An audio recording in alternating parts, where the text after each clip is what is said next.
Hello and welcome to the next video.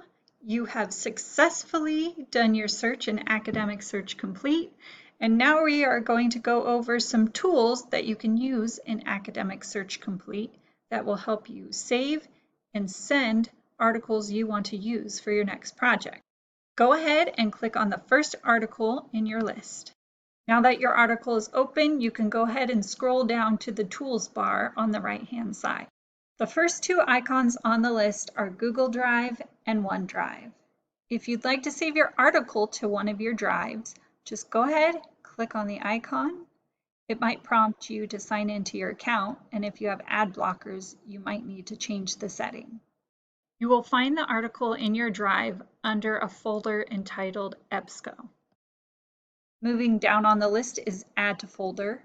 We will go ahead and cover that feature in another video. Below that is the print icon. If you are at home and you just want a hard copy of this article, go ahead and print it out. If you're at the library, you can print this out.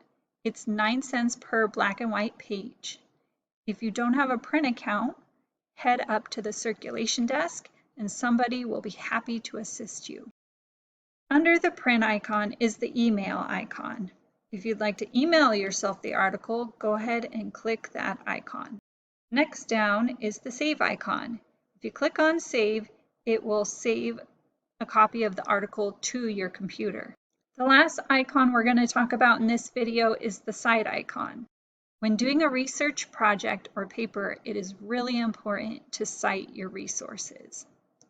If you click on the cite icon, it will generate citations for you in all the formats.